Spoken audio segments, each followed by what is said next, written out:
Good evening. I am your host, Jeff Graham. This is the Fairfax Sports Report. With me tonight is Greg Wyszynski of the Connection newspapers. We will be closing the book on the 2004 season.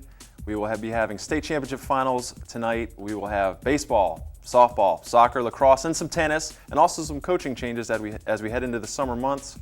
We'll have all that and more tonight on the Fairfax Sports Report.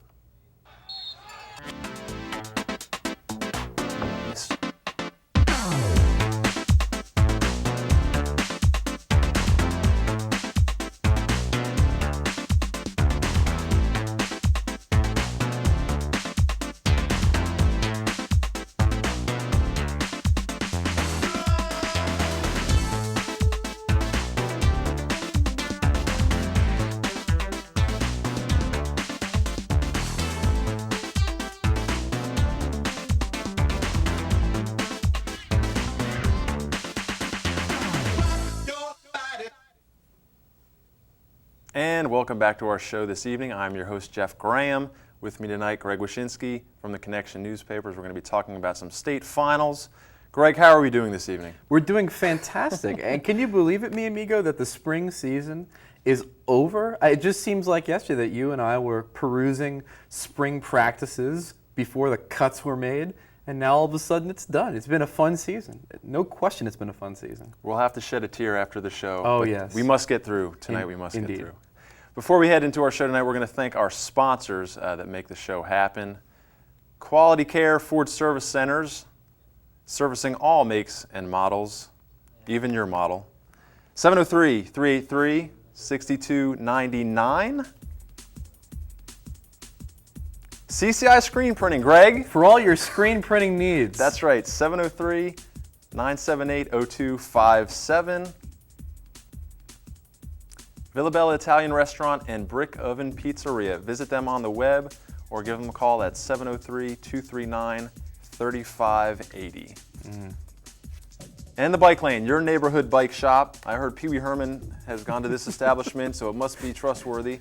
Burketown Plaza, thebikelane.com, 703-440-8701. So the only question is there a gigantic clown to chain your bike to in front of the store? Let's hope not. Let's hope not. Okay. Greg, I guess before we get to some highlights and some state championship stuff, we have some new coaches as we found out this week. Westfield, 3 new coaches. Coaches that are leaving. Coaches that are leaving, they need to be hired.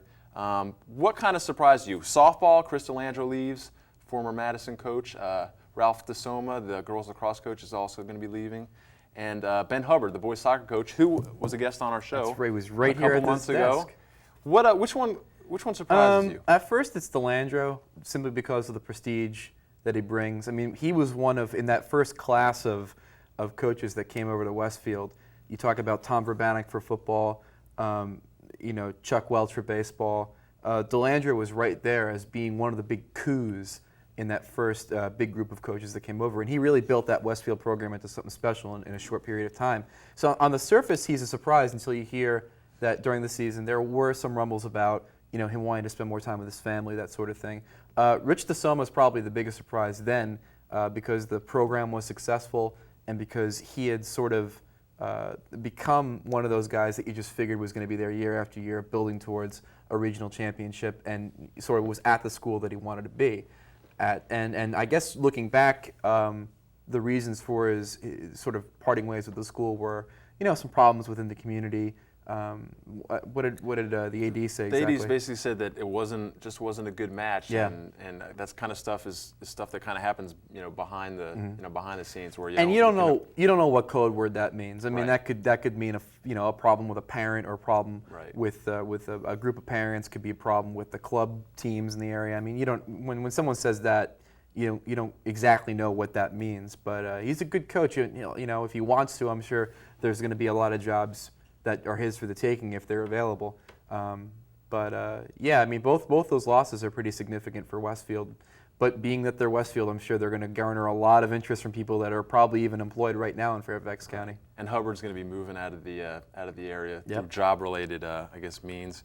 When you think of these, some of the big schools like Westfield, Robinson, I guess you don't normally see the mass exodus at the end of a season. So to lose 3 coaches was a bit of a surprise. Yeah, exactly. And anytime that you see significant positions available at a school like Westfield, you know that's going to sort of have a domino effect. You know that there's a very good chance that someone who's at one of those Liberty District schools might apply for the position, then all of a sudden you have another opening.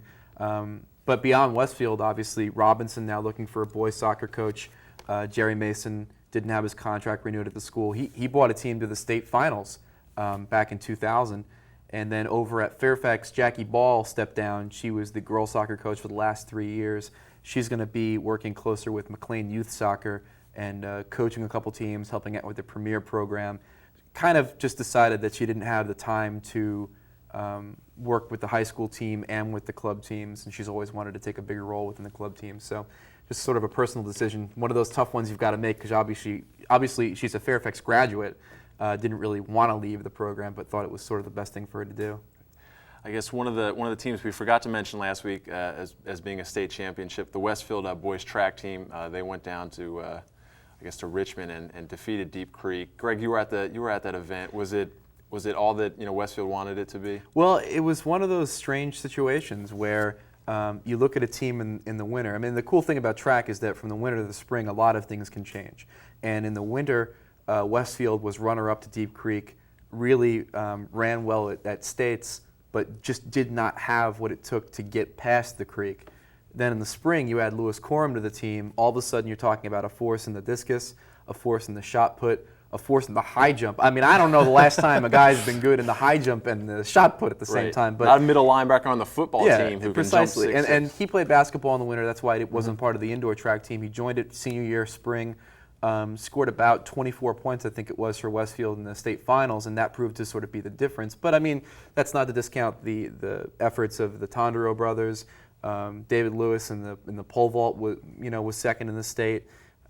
Obviously David Groff and the distance boys. I mean, it was a team effort, and really was nice to see a good group of kids and a group of kids that works really hard come away with a state championship, and it meant a lot to them. And they had to do it this year because most of the people that you named are seniors, so they kind of felt like this was their last chance. And it was one of those teams that over the course of the last couple of seasons, you sort of saw them what they were building towards, and they had all the pieces in place. I mean, to win a state title, you're going to need a guy who's going to be able to pick up a lot of points in the field events.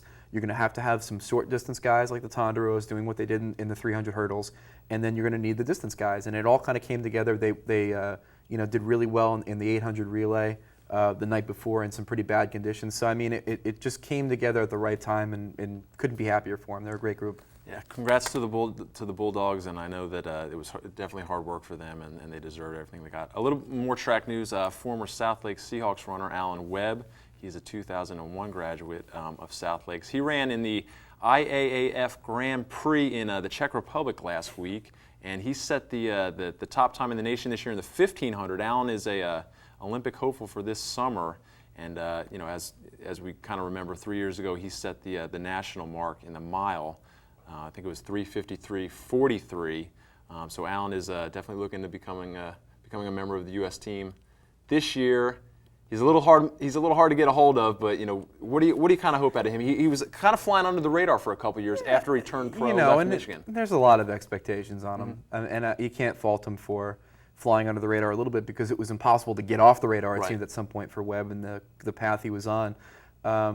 Hey, he's one of the brightest young stars for American track. It remains that way. So the better he does, the better it is for us, I suppose. But I know one thing. I want more races in America called Grand Prix. That's for sure. You think Grand Prix, you think of screeching tires and stuff, but if you can get that for running, just name them all. I want to see the Virginia AAA Grand Prix next spring. That's what I want. But I don't always get Are we what I listening want. out there? Yeah. We'll see if we can get what we All want. right, fair enough. As we now we look at some of the state championship finals. Well, can I one Go more ahead. thing? Go one ahead. more little college note. Justin Spring, Oh. former gymnast at Lake Braddock in the now defunct boys gymnastics. He was named the male athlete of the year at the University of Illinois in his sophomore season, which is pretty good. He, I think, won the national title in the high bar for the gymnastics, and congratulations to him. He was a standout athlete at Braddock, and good to see bigger and better things at Illinois for him. Even though we don't have boys gymnastics No, we anymore. don't. We've got boys gymnastics alumni. He's kind of the last of a dying breed, That's I right. would say. There you go. Baseball champions. We didn't come home with one No. this year. Westfield was defeated by Western Branch 3-2. And this is kind of an interesting story. Westfield started off the season 4-5, not looking too good. They were a team earlier in the season that everyone kind of said this isn't one of the teams to look out for. Didn't start off real well. The last two months of the season, they played their best. They ended up winning 16 out of the last 18. Mm-hmm. In the first round of states and in the semifinals of states, they actually won in the 7th inning. Kind of late game heroics that you're always looking for playoff time. They weren't able to get that in the finals against Western Branch. Was Westfield sort of a team that you thought might be able to go far? Obviously, they're not the Madison, that usually goes pretty far. But and despite Madison, obviously baseball is a sport where there's strength all over the state. I mean, that's not one of the sports that the Northern Region typically dominates on a state level. So it's no surprise when a Northern Region team loses in the finals.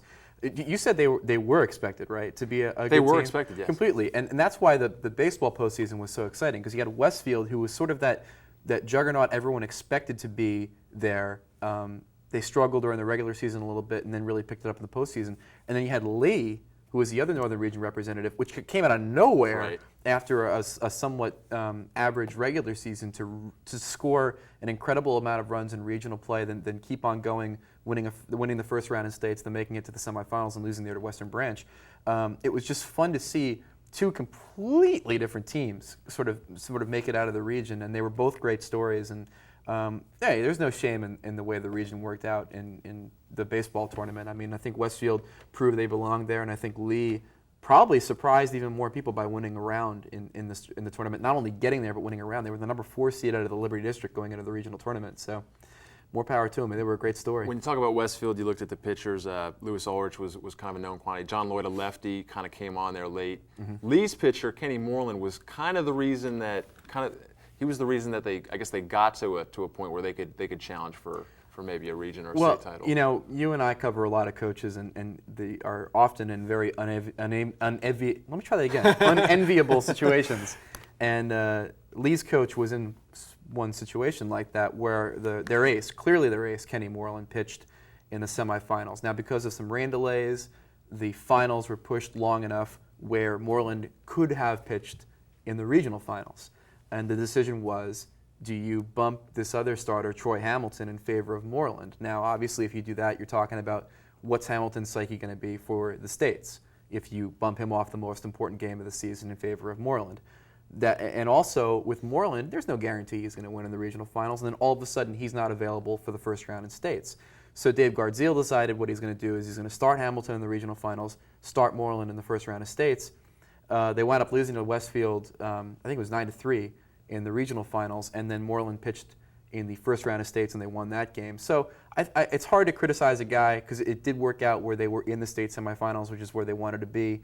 And you got to play for the state title if you have a shot at it. And at that point in the season, they had a shot at it. So losing the region is one thing, but you got to take your shot at the state if you got it, and you can't blame them for that. So well done, Westfield. Well done, Lee. Well done. Great seasons for those guys. Softball also was a tough defeat. Stonewall Jackson defeated Madison 1-0. Softball, it always seems like it comes down to a pitcher's duel. Lauren Frankowitz had 17 strikeouts and a loss. Courtney Burris gets the win for Stonewall Jackson. Not too much of a surprise. I think Courtney Burris is a Shamrock, so it's kind of a hand-picked team there. So Stonewall Jackson gets the victory in softball. Madison is still a great season. Well, yeah, and I mean the bottom line is that Frankowitz is coming back next year. So you can't really be that upset with the way things worked out when you've got that kind of pitcher coming back on the hill for you. Right. Someone who basically just pitched you within 2 runs of a state title. So correct. No, they'll be back. They're a good team. Definitely. Discussion, girls lacrosse. Now we have some highlights of the girls lacrosse. The first game, Woodson defeated Albemarle 20-4. Greg, not much of a game, 20-4. Yeah, well, this was a bit of an easy one for Woodson. I mean, generally the regional final always presents a tougher task for the lacrosse teams from the northern region than the state final does. Right. And you're starting to see the highlights here and seeing exactly how easy it was for Woodson and how porous the Albemarle goal turned out to be. And, obviously the main plot line for this game for Woodson was the fact that it's the last game for Coach Dara Bonham, who is moving up to be the school's Director of Student Activities after this season, and really built this program into one of the most powerful and respected programs in the state. Consistently turning out Division I players and Division I talent, and really did a fantastic job there. And I don't think there's anyone who was more of a joy to cover than Dara Bonham as a coach. Really a nice guy. But as you can see, there was a bit of a mismatch in this game. And this is the second straight year where the state championship coach is actually leaving the program after for a girls program. Last year, Gary McFadden moved over to Madison to coach the Warhawks. How does a new coach applying for this job, Well, the great thing for Woodson, obviously, is the fact that Bonham's moving up to be the guy who hires the new coach. So whoever it is, it's going to be in good hands, because he's going to handpick someone who's either on the staff already or someone that he has his eye on to kind of come in and be the coach for a long time. And, they're going to have to be the right person, because you've got a guy, obviously, in a position of power who is going to want a good program. It's no different than hiring a Pete Bendorf at Madison. I mean, obviously, Pete's a football guy, and you're going to have to, if you're the football coach, you're going to have to perform, or else, you got a football guy looking over your shoulder. Here's Albemarle, and check out the rally, huh? Boy, they were right back in this one. Albemarle coach Jackie Hartley said that Woodson was probably the best team they played all year. Oh, probably. I would say so. 19-2. 20-4. What did they miss the 2-point conversion? 20-4 the final in this one. Now this is called the unofficial state championship, because I guess the rest of the state. Well, it's the unofficial state championship because there has to be a certain percentage of schools in the state that play it in order for the Virginia High School League to sanction it as official. And look at the reaction there. You're going to tell me they didn't win a state title? It's one of the most ridiculous things the VHSL does. Seriously. What? It shouldn't be an official state title because the rest of the state can't get their act together to get programs up and running until they get it going. Just call it the state title. They're the best in the state. What, it's their fault? What, we should go down and do a Habitat for Humanity thing and build girls lacrosse programs? No! Until they get their act together, then they can claim to be the state champions. But they can't, because they don't even have teams. So until they have teams, we're the state champions. I think Woodson's feeling pretty good right now. I'm sure. Boys highlights. This was a little closer, Greg. Oakton repeats as state champion. Again, they were playing Albemarle. That's right. And Oakton, of course, is in your maroon and gold, and or brown. Is it brown technically? Looks brown on the screen. All right. Well, there you go. Lest you think Albemarle is the Washington Generals of the lacrosse world, they are a very good program. They do produce some quality teams over the years, and they typically provide a challenge for the Northern Region teams in some years, and in some years they don't. And in this one, it was a bit closer, as you said, than the girls' game, and here you see Albemarle scoring again. But Oakton, for the second straight year, does what they do, and that is a lacrosse program that officially is on the map, on the radar screen, something to worry about every single season. And the interesting thing, I think, this season, as we kind of reported in the paper this week, Oakton lost a bunch of starters from last year's team. And they did. It's difficult to reload with kids that normally don't get to see a lot of time. Mm-hmm. But guys like Quinn Cook, who scored I think 3 goals in this game, had 4 assists. Matt Selton had 4 goals. Right, and you hit the nail on the head. They lost a lot of people off of last year's team, but just like when Robinson graduated a few folks a couple of years ago, there was enough quality talent and dependable scorers coming back where you didn't think that this team couldn't contend. And as you can see, tight game, 8-6 second quarter. I mean, that's no slouch of a score right there for Albemarle, and Oakton really had to be on its game to win. And they were. And like I said, I mean, you're just going to see this program continue. I mean, it's the good coaching, good players coming through. There's a lot of sharing of players between the football program and the lacrosse program, just like at Robinson. And, they'll be there again, no question. And Coach Tony Gray will be sticking around to coach another year, so it'll be interesting to see if. Well, hopefully he was happier about this team than he was last year. After last year's finals, he was in a happy camper. And they won. They won a state title, but I guess that it's that sort of demand for perfection and quality play that gets you back there 2 years in a row, right? You know. And Oakton will be trying to go for a three-peat. Okay, are you allowed to say that? Will you get sued for saying three-peat? I don't know. Phil Jackson, give me a call if I'm infringing. Three-peat for Oakton next year. I don't think Phil Jackson's going to be calling anybody. Be calling his therapist after this week. That's right. Yeah. But the Oakton Cougars, once again, with the state championship, and congratulations to this team. It's always fun to see these programs sort of get respect one year and then build on that respect the next year. And I think they were kind of able to do it what Robinson might not have been able to do. Robinson was a Northern Region finalist last year. I guess they're always kind of a power. They had trouble reloading this sort year. of not a down year for them. Obviously, right. They were. But if you don't win championship, yeah. The team obviously to keep an eye on next year is going to be Woodson. They bring back a lot of folks from this year's team, and they should provide a pretty good challenge in boys lacrosse. Woodson was the Northern Region finalist. Oakton barely beat them in the final game in Oakton. 18-12. And here it is. Oh, I guess that's Tony Gray getting boy. a bath. And, yeah, he didn't like that. Picked the wrong day to wear white. That's right.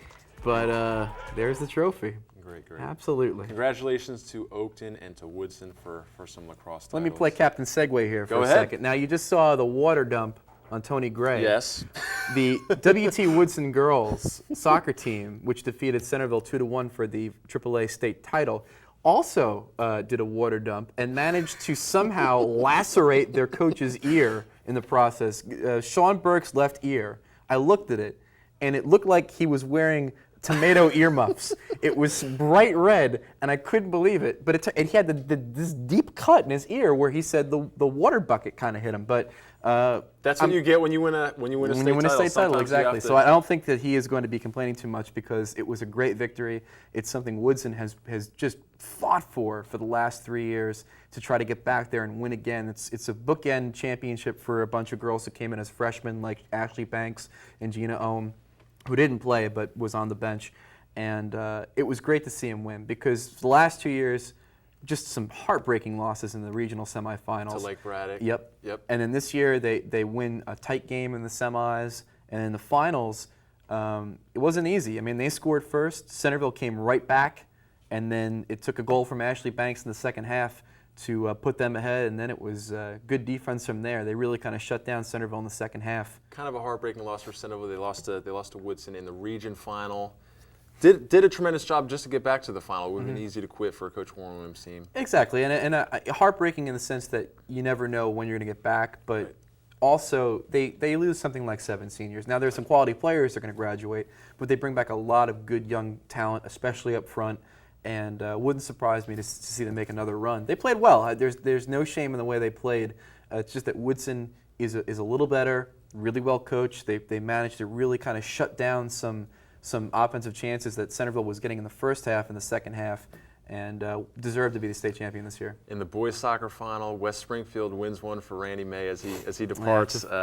Greg, you were at the game. Tell us about that. Fascinating story. Randy May, the coach of West Springfield, who coming into this season had won 2 state championships in 3 years, informed his team the week leading up to the state semifinals and finals that he was going to leave the position at the end of the year to take a teaching job at Stonebridge. So now all of a sudden, besides you're in the state tournament, you want to win, especially for the seniors that are heading out, it's your coach's last run too. And the team managed to handle a lot of adversity. They had the prom on Friday night that they had to miss because of semifinals, and they gutted out a win, 1-0 over Langley in the state finals. Langley played an excellent game. There was a stretch of about 9 minutes before the end of the first half that you couldn't have asked Langley to play any better, and they didn't score. But a tremendous showing considering they had lost to 6-0 in the regional final, absolutely. And to see them play as well as they did in the final, Springfield won it on a really good offensive play in the box in the second half, and then hung on after that. No shame for Langley losing in that game. They had about 7 girls in prom dresses come down in a limousine to watch their dates play in the game, and then they all jetted back for after parties.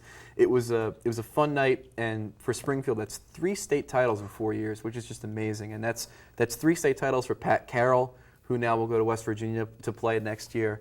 And it'll be interesting to see what happens to that program in different hands. But obviously, that program has built itself into probably the best in the state right now in boys soccer over the last 4 years. So congratulations to the Spartans and the Cavaliers. I guess one final note, Michael James of Center wins a singles title in tennis. That's right. Second straight year for him. He becomes the 7th player in Virginia to win back-to-back singles tennis titles. He'll be going off to Penn State next year to play for the Nittany Lions. Oh, wow. Before we get out of here tonight, we're going to recognize some strong arm athletes of the week. That I recognize. Our strong arm athletes of the week. Just a little note here, Strong Arm Sports is the official apparel company of FSN, and this week's winners, Juan Pavon Gomez of West Springfield Soccer. He went on an amazing tear of about 6 goals in 5 games he had in the postseason, and he scores the game winner in the state finals. And Courtney Arnold of WTC Woodson Lacrosse kind of spearheaded their effort this year. And just, a solid player on a team full of solid players, and one of those players that I was just talking about, of someone who is just developed in that program and comes out a better player than she came in. So congrats to those kids. You'll be getting T-shirts in the mail, hopefully. Wow. If you don't, let us know. Some upcoming games and some upcoming shows on FSN. Let's go to those. Potomac Cannons baseball, Carolina League games all summer long. This week, the Cannons will be taking on the Keys of Frederick Sunday night at 7 p.m. on Cox and Comcast Channel 10. And also, the Fairfax Sports Report will return in 2 weeks. We're going to take a little bit of a break, but you can see this show on Wednesday, 10 p.m., Thursday. That'd be Thursday, it's a 8 p.m., and Friday at 12:30 here on Channel 10. Also, the Bendorf Bench is coming back. Oh, my. Coming back this fall. We'll be discussing all the football the news in the region. Stay tuned for times. We'll get that at you. Highly anticipated. Love that show. Pete and Mark, thanks a lot. And speak up. FSN email, info@fairfaxsportsnetwork.com. Send us your thoughts if you like what Greg and I are wearing tonight. Fan mail. Fan mail, hate mail. We got a little. We got a little love mail this week. That's right. For Joey the, Kamai's Kamai. got a fan out there in the region. Thanks for that. We appreciate it. Actually, Greg, not to joke around. Send Greg some mail. Always good stuff. Our underwriters, Quality Care Service Center, conveniently located in Fairfax. Give them a call, 703-383-6299. CCI Screen Printing. For all your screen printing needs. 703-978-0257. And Greg, we're wrapping up another season here. Indeed we are. And it was a great season. It was a great season. I guess we'll be back in a couple weeks to do some swimming. Some swimming. Who knows? American Legion baseball. Clark swimming. Griffith League baseball. We'll try to. There's just an amazing amount of things that we can cover in the summer if you think about it. Sir, it was a good year. Oh, as always, sir. And I'll see you tomorrow in the office. Kind sir. For the Fairfax Sports Network, I am Jeff Graham. This is Greg Wyshynski. We will see you in a couple months. Take care.